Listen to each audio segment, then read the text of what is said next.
की नींव अहिंसा है। अहिंसा के बिना धर्म एक कदम भी आगे नहीं बढ़ सकता है।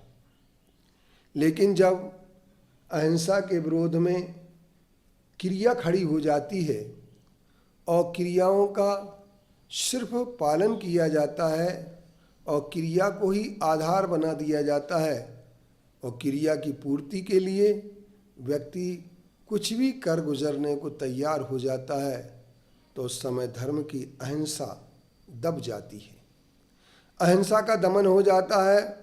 और जब अहिंसा का दमन हो जाता है तो क्रिया प्रधान हो जाती है।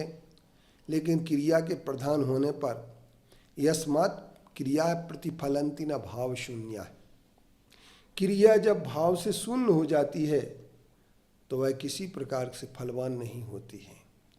भाव का अर्थ ये होता है कि जब अहिंसा और करुणा और क्षमा के भावों से क्रिया शून्य हो जाती है, यद्वा तद्वा प्रवृत्तियाँ होने लगती हैं, तो उस समय धर्म का आधार समाप्त हो जाता है।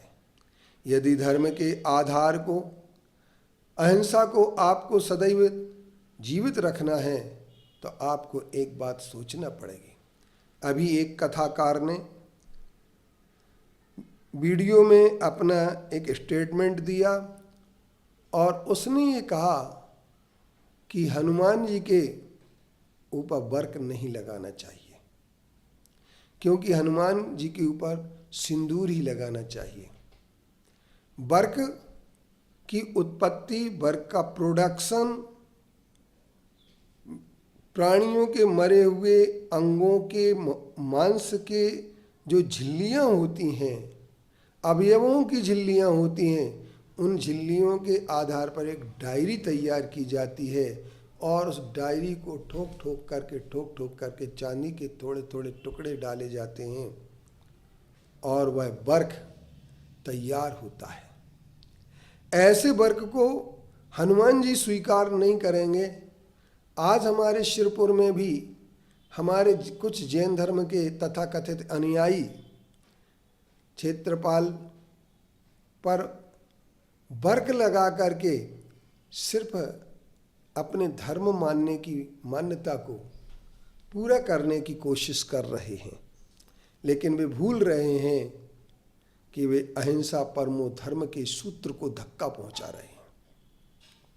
वे बड़े खुश हो जाते हैं, वे बड़े नाचने लगते हैं, वे बड़े गाने लगते हैं और वो ये सोचते हैं कि हम जो भी कर रहे हैं धर्म कर रहे हैं, परंतु वे भूल जाते हैं कि यह धर्म नहीं, वो पाप कर रहे हैं।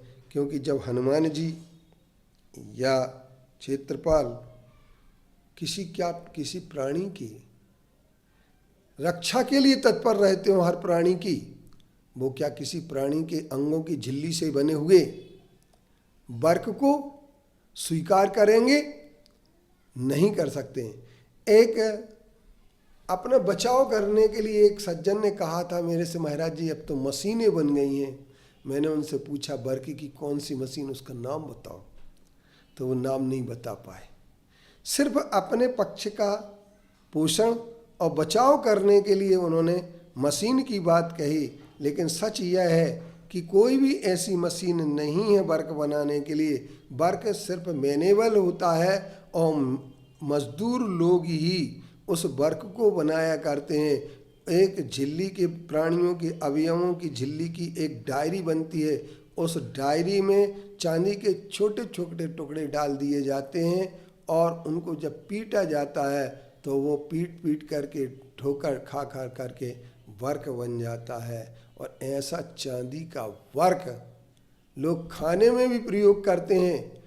लोग मांस नहीं खाते हैं, लेकिन चांदी के वर्क की लगी हुई मिठाइयों को भगवान के प्रसाद के रूप में चढ़ाते हैं अथवा स्वयं भी खाते हैं।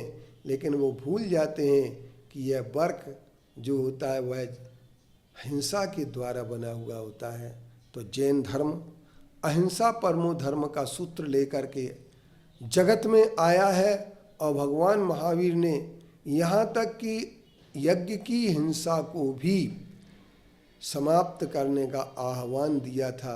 ऐसे भगवान महावीर स्वामी को हम प्रणाम करते हुए अहिंसा परमो धर्म की सद्बुद्धि हर धर्म मान्यता वालों के पास आए, यही हम प्रार्थना करते हैं।